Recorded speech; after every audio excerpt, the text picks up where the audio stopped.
Até onde vai a devoção de uma mãe superprotetora?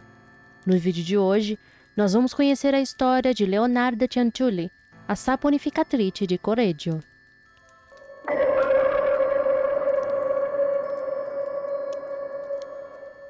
Leonarda era uma italiana nascida em Montella, uma pequena cidade com menos de 8.000 habitantes localizada no sul da Itália.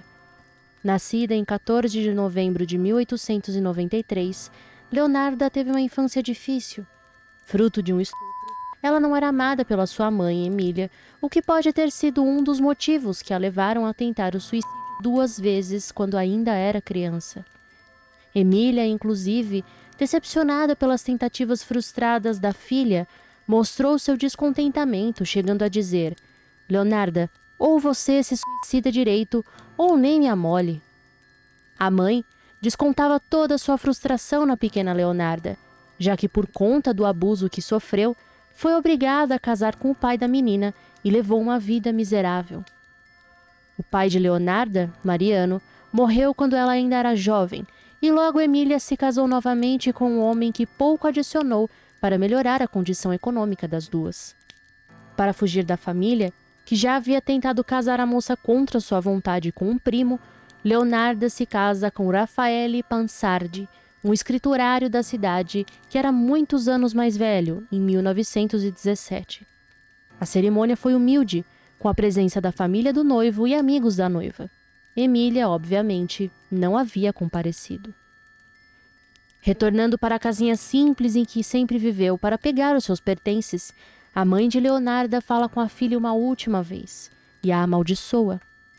O tratamento que Emília dispensa à filha quando elas se cruzam na rua é frio, como se Emília nunca tivesse tido uma filha. Não muito depois, o casal começa a passar por uma série de desgraças. Em 1927, Leonarda é presa por cometer pequenas fraudes para conseguir aumentar a renda miserável da família. E 3 anos depois, sua casa é destruída pelo terremoto de Irpina, que acabou ceifando a vida de mais de 1.400 pessoas. Com o pouco que tinham sob os escombros, o casal se muda para a cidadezinha de Correggio, na província de Reggio Emília, no norte do país, onde ela acabou abrindo uma pequena loja que vendia roupas e móveis usados, além de oferecer bolos, biscoitos e café, tudo feito por ela. Leonarda adorava fazer essas coisas, e logo ficou conhecida por cozinhar bem.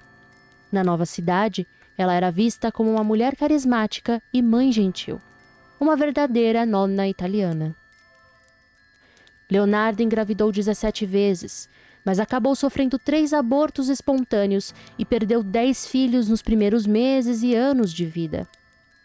Isso fez com que ela se tornasse uma mãe superprotetora com os 4 filhos que conseguiram sobreviver, 3 meninos e uma menina. Perder 13 filhos, a casa, ter sido presa, viver na miséria, tudo isso para Leonarda era uma consequência da maldição rogada por sua mãe. Lembrando de uma previsão feita por uma vidente antes de se casar, onde a mulher teria dito que todos os seus filhos morreriam, Leonarda se consulta com uma cigana, que ao ler sua mão, declara que via a prisão em sua mão direita e o manicômio na mão esquerda. Claramente, Leonarda não ignorou o que a vidente e a cigana haviam lhe dito, e faria de tudo para que as profecias não se realizassem. Uma noite, Leonarda sonha com a Virgem Maria vindo em sua direção e segurando uma criança. A santa teria dito que ela deveria sacrificar 4 almas inocentes para salvar os seus 4 filhos. Era a solução para o problema que atormentava Leonarda. Ela não perderia mais nenhum filho.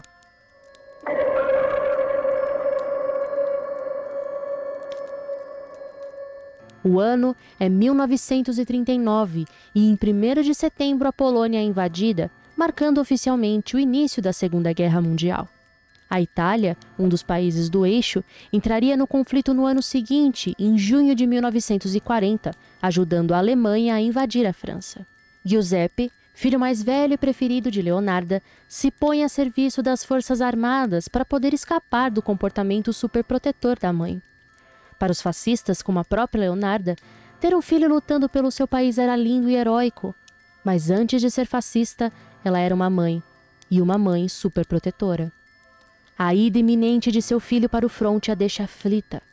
Ela claramente teria que fazer alguma coisa, já que o seu filho corria perigo lutando pela causa de Mussolini. Determinada e cega pelo que poderia acontecer, Leonarda decide que a hora de trocar as almas inocentes pelas almas de seus filhos é agora. As vítimas seriam mulheres de meia idade, sem marido, sem família próxima e com bens. Faustina Sete se encaixava na lista de requisitos. Algumas fontes dizem que Leonarda a atraiu com o pretexto de ter encontrado um marido para Faustina. Já outras dizem que Faustina havia procurado Leonarda por suas capacidades místicas, já que, por ser supersticiosa, Leonarda havia estudado a arte de prever o futuro e fazia isso como um trabalho à parte. De qualquer modo, Leonarda contou a Faustina que havia um pretendente à sua espera em Pula, uma cidade croata banhada pelo mar Adriático, que até hoje conta com estruturas datadas da Roma Antiga. Antes de ir, Leonarda orientou a mulher a escrever cartas para os amigos e familiares, dizendo que estava bem, e lhe disse que quando chegasse a Pula, tornasse a escrever falando que tinha se casado. Faustina, animada com a ideia de finalmente poder se casar, mesmo sendo uma idosa de 73 anos, concordou com o plano de Leonarda e, como mal sabia escrever o próprio nome, pediu ajuda para escrever as cartas que deveria mandar. O poder de persuasão de Leonarda era tão grande que ela conseguiu convencer a mulher a vender tudo o que tinha em Correggio para conseguir começar a sua nova vida em Pula. No dia de partir para Pula, Faustina foi até a casa de Leonarda. Ela, educada, lhe ofereceu um copo de vinho para comemorar a nova vida de Faustina. O copo, porém, tinha além de vinho sonífero, o que fez com que Faustina a apagasse. A machadadas, Leonarda matou a mulher e levou seu corpo até um closet. Ali, ela cortou o corpo da idosa em pedaços, colocando o sangue em uma bacia e o resto em outro recipiente com soda cáustica. Em sua confissão, Leonarda disse: "A cortei em 9 partes, adicionei 7 quilos de soda cáustica para fazer o sabão e misturei tudo até que se dissolvessem e se tornassem um líquido grosso e escuro. Mas não servia para fazer sabão de boa qualidade, de modo que eu coloquei tudo em vários baldes e despejei na fossa séptica. Eu esperei o sangue coagular, sequei no forno, moí, adicionei farinha, chocolate, leite e ovos, e também um pouco de margarina. Eu misturei todos os ingredientes. Eu fiz bolachinhas e servi para as mulheres que me visitavam. Eu e o Giuseppe também comíamos." Após o crime, Leonarda mandou o filho Giuseppe para Pula, para que ele enviasse as cartas que Faustina tinha escrito. Quando familiares e amigos de Faustina receberam as suas cartas, eles não se assustaram com a ausência da mulher. O plano de Leonarda havia dado certo.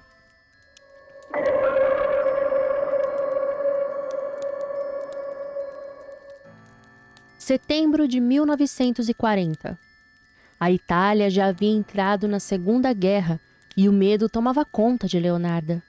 Algo poderia acontecer com seu filho, que agora estava efetivamente lutando pelo país. Ela tinha que fazer algo. A vítima seria Francesca Soavi, conhecida também como Clementina, de 55 anos.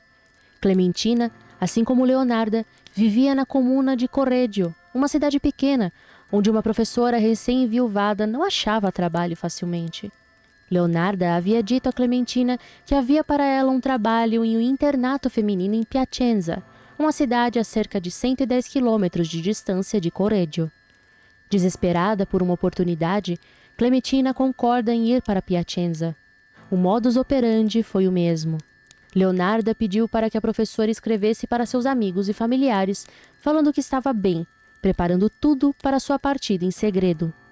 A professora também foi dopada no dia de sua partida, morta a machadadas, e teve o seu corpo esquartejado, dissolvido em soda cáustica. O sangue, assim como aconteceu com Faustina, foi secado no forno para ser moído e se tornar uma mistura para bolos e biscoitos.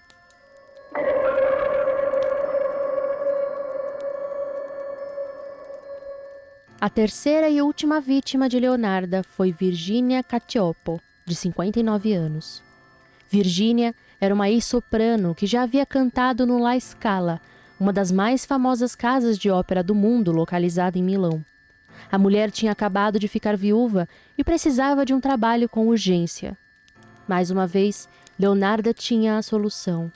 Poucas semanas depois do assassinato de Clementina, Leonarda e Virgínia conversavam.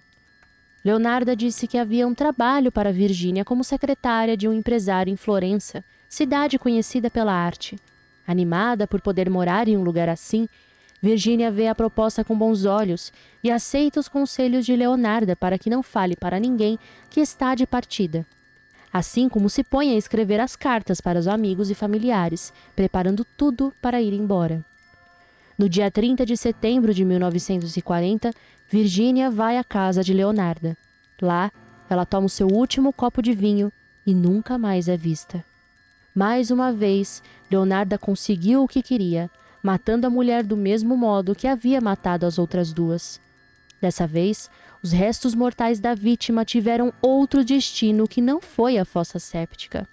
Novamente em depoimento, Leonarda disse: "Ela acabou na panela, como as outras.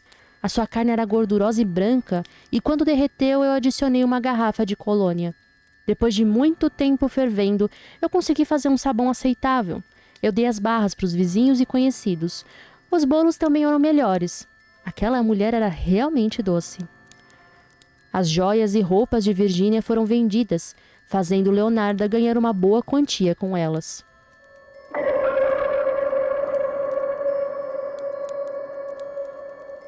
Dessa vez, porém, pessoas começaram a dar falta da vítima. A cunhada de Virgínia, Albertina Frank, ficou preocupada com sua ausência e começou a procurá-la. Como suas buscas por conta própria foram infrutíferas, Albertina relatou o desaparecimento à polícia de Reggio Emília. De início, a polícia não fez nada, alegando que, como era adulta, Virgínia poderia ter ido embora por conta própria e que não havia evidência nenhuma de que ela poderia ter sido sequestrada ou morta. Não se dando por vencida, Albertina continuou a investigação que tinha começado e visitou uma amiga da cunhada. A tal amiga disse que a vítima lhe confidenciou que iria para Florença. Virgínia estava tão feliz com o emprego e com a oportunidade de ir para um lugar novo que havia ignorado as instruções de Leonarda e contado o que faria para 3 amigas íntimas, justificando a partida de maneira diferente para cada uma, o que deixou todos intrigados. No meio da investigação feita por conta própria, Albertina ouviu também os rumores de que outras pessoas desapareceram de maneira parecida. Ela então retornou à polícia, mostrando as evidências que tinha e falando que mais outras 2 mulheres, além de sua cunhada, também tinham sumido após se encontrarem com uma vidente que alegava ver uma vida nova para elas em cidades distantes. Eram as pistas que a polícia precisava. A vizinha de Leonarda foi a testemunha primordial para ligá-la aos desaparecimentos, já que testemunhou Virgínia entrar na casa de Leonarda, mas não sair de lá. Vizinhos também começaram a achar estranho os gastos exorbitantes de Leonarda, mesmo que a família tivesse condições dignas e uma boa casa após se fixarem em Correggio. A Itália passava por um conflito a nível internacional, e Leonarda não era rica a ponto de conseguir presentear amigos com joias. Não fazia sentido. Após a investigação, a polícia prendeu Leonarda em sua casa. No interrogatório, ela disse que realmente as mulheres haviam lhe visitado para perguntar sobre o futuro e justificou os pertences das vítimas estarem em sua posse, pois, afinal de contas, Leonarda era dona de uma loja de roupas e móveis usados. A polícia ainda era cética com relação às desculpas dadas por Leonarda, principalmente com relação aos pertences de Virgínia, a última vítima. Na casa de Leonarda, a polícia não conseguiu achar vestígios visuais de sangue. O luminol, reagente que interage e brilha com a presença do ferro que existe no sangue, não havia sido inventado ainda. Surpreendentemente, a polícia encontrou fragmentos de ossos humanos na cozinha e a dentadura que pertencia a Virgínia. O dentista da vítima confirmou que ele mesmo havia feito a peça, mas a polícia ainda achava estranho que Leonarda fosse capaz de fazer isso. Afinal de contas, como uma mulher que ajudava todos da vizinhança, gentil e caridosa, poderia ter cometido 3 assassinatos sozinha? As atenções então se voltam para o filho preferido de Leonarda, Giuseppe, que acaba sendo preso, acusado de ter ajudado a mãe. Ao saber que o filho acabou sendo preso por sua culpa, Leonarda confessa tudo, mas a polícia ainda acha que Giuseppe tem participação nos crimes. Ambos continuam presos e Leonarda primeiro é levada a Bolonha e depois vai para um manicômio judicial em Aversa. Lá, Leonarda escreve o seu livro de memórias intitulado Confessioni di un'anima amareggiata, ou Confissões de uma Alma Amarga, onde conta ao longo das 700 páginas escritas à mão os motivos que a levaram a cometer os crimes. O psiquiatra que cuida de Leonarda no manicômio judicial declara que ela tem psicose histérica, possuindo uma mente totalmente doente, o que não agradou à promotoria do caso, que alegou que o psiquiatra foi enfeitiçado pela mulher e que toda a alegação de que ela era inimputável era uma manipulação da própria Leonarda. Declarar que ela era insana faria com que Leonarda não recebesse a pena capital. O caso foi a julgamento somente 5 anos depois, em 1946, por conta do conflito a nível mundial. A Itália, no momento, passava por mudanças políticas importantes que chamavam a atenção da mídia internacional. Foi assim que o mundo acabou conhecendo o caso da saponificatrice di Correggio. O tribunal ficou abarrotado de pessoas que queriam ver a criminosa de perto, explicando os detalhes grotescos dos seus crimes. Leonarda falava dos delitos, justificando o que fez. Eu não matei por ódio ou ganância, mas sim pelo amor de mãe. Mesmo Leonarda explicando com detalhes sórdidos o que havia feito e dizendo que o seu filho havia ido à pula sob suas ordens, sem saber o conteúdo das cartas ou o motivo de ter que ir àquela cidade para postá-las, o tribunal ainda tinha dúvidas de que Giuseppe não tinha participado. Era impossível que Leonarda, uma mulher pequena, tivesse a capacidade de fazer o que fez com a rapidez que ela alegava ter tido. Ela pediu para provar que conseguia e foi levada até um necrotério, onde conseguiu desmembrar um corpo em 9 pedaços em incríveis 12 minutos. O tribunal não havia comprado a ideia de que Leonarda teria feito tudo isso por superstição, já que ela pegou os bens e dinheiro das vítimas, além de ter premeditado tudo.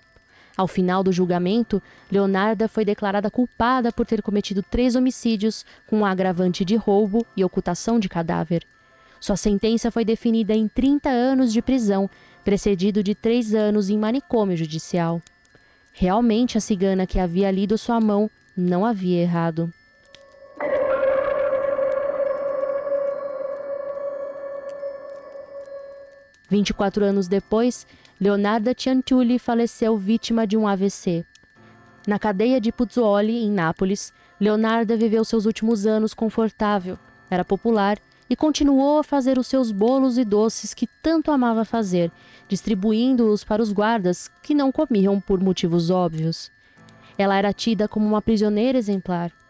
Como sua família não conseguiu ser avisada de sua morte, o corpo de Leonarda foi cremado em segredo e os seus pertences foram doados para o Museu de Criminologia de Roma. Os objetos usados nos crimes, como os machados e panelas, estão em exposição e podem ser vistos ainda hoje. Assim, acabou Leonarda Cianciulli, a mãe que amou demais os seus filhos. E aí, gostou do vídeo? Deixa aqui nos comentários se você gostou e se você quer mais esse tipo de conteúdo aqui no canal. Até a próxima!